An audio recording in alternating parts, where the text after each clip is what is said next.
Welcome to SeaLead Shipping Instruction. Today I'll be sharing the way on how to use this shipping instruction web form. If you go to self.sea-lead.com, this web form will appear. There are a few sections to the form, but I will just show you the basic steps to submit a complete shipping instruction. You can ignore the import section first. I will show you the usage at the end of the demo. First, you need to start with shipment document data section. If you see in the form, there are a few sections marked with stars. This means that section is mandatory. However, sections like shipper name, consignee name, notified party name, marks and numbers, and description of packages is also mandatory due to the local custom requirement. So even though it is not marked with stars, you still need to key the data in. So let's start.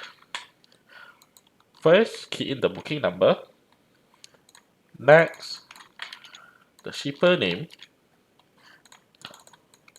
And then the consignee name. After that, the notified party name.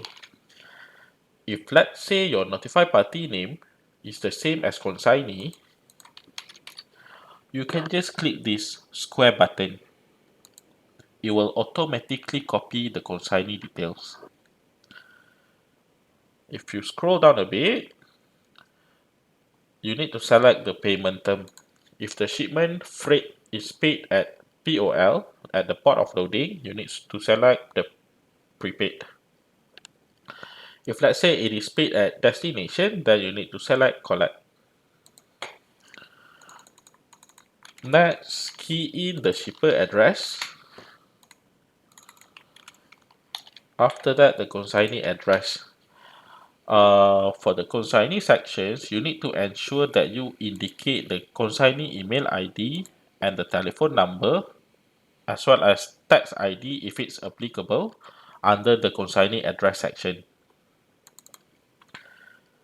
After that, you need to complete the notified party address.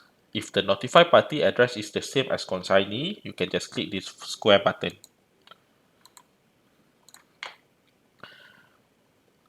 Next, the marks and numbers.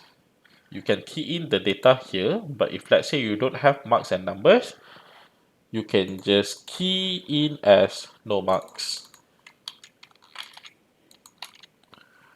After that, description of packages. You need to include a description of what cargo you are loading into the container. So this is my description. You need to indicate a complete data so that it is tally to your commercial packing list. Next, HS code. If you notice in the draft, right, the HS code is written in a very specific format. You have to key in your HS code in this format. If not, the system will not accept it.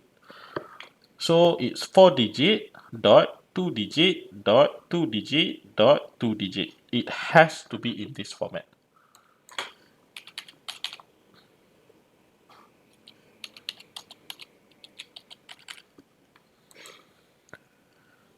Another situation, if let's say you have multiple HS code, you can just key in one and leave the rest in the description. Or you don't have a complete 10-digit HS code, let's say you only have 6-digit, that's also not an issue. You can just complete the rest of the data with a 0. For example, I only have 292249. I don't have the rest. So how to key in the HS code? You can just key in as 2922.49.00.00. Minimum digit for HS code is 6 digit. If you only have 4, then you will need to check further with your shipper for them to provide at least 6-digit HS code. But in my case, I have the complete HS code, so I will just key in as per actual.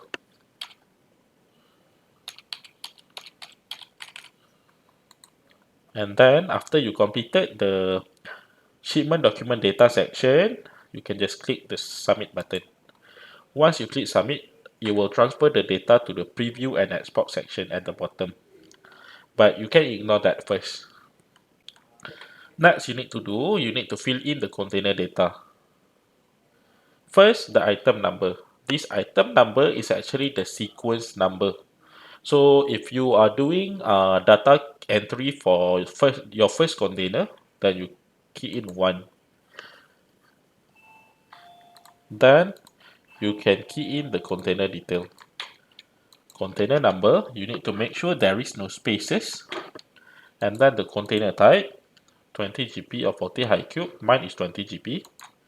Next, you can ignore the outer package ID. This is for internal system code. You can select the type of package based on your cargo packing. Key in the quantity. Key in the weight, the unit of measurement. For Malaysia, we only accept kilogram. Key in the volume. Select the volume unit of measurement, which is cubic meter. And then key in the seal number. After you completed this data, you can click add container. If let's say you have multiple container, then you wanted to do the submission for the second container, you can just go to the item number and select number 2 since it's your second container. If you have more than 2 and you are doing the submission for your third container, then select 3.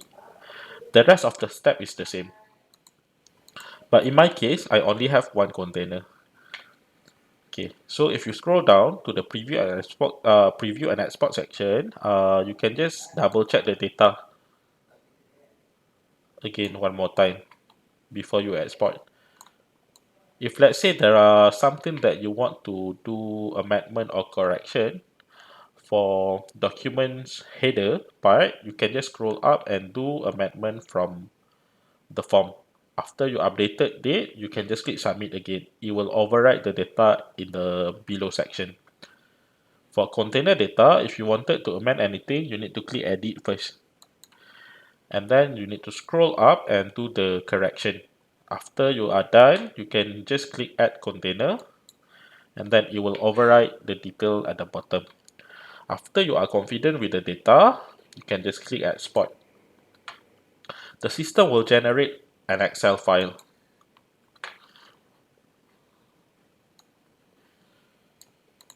This is how the Excel file looks like. You just need to send this file to CS.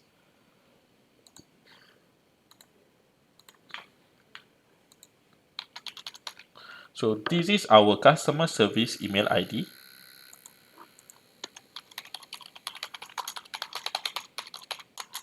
In your email, please indicate the booking number.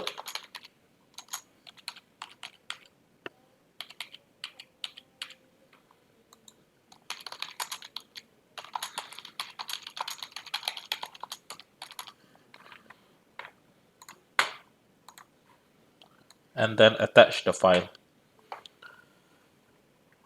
Then you can click send.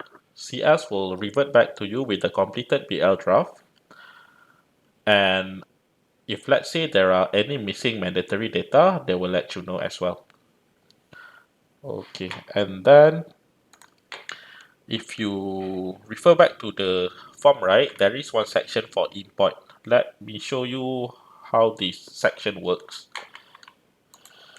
So if let's say you already exported the SI file to your local drive and then you have something that you want to amend, but when you go to this portal, the data is no longer here, you don't have to key in the data one more time. You don't have to waste your time. What you have to do, you just click choose file and then select that file again and then import. It will pre-fill all the section based on the previous exported file. For container data, you just need to scroll down and click edit and then it will transfer back to the form.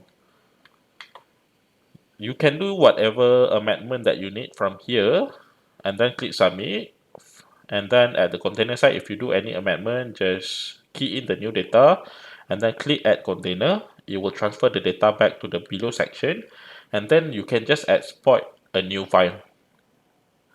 Once you exported the new file, you can send it to CS. That's all. I hope the explanation is clear. If let's say the explanation is insufficient or you have any additional inquiry, you can contact customer service of SeaLead Malaysia via phone or send us an email. Our trained customer service will guide you on how to use this web form. Thank you.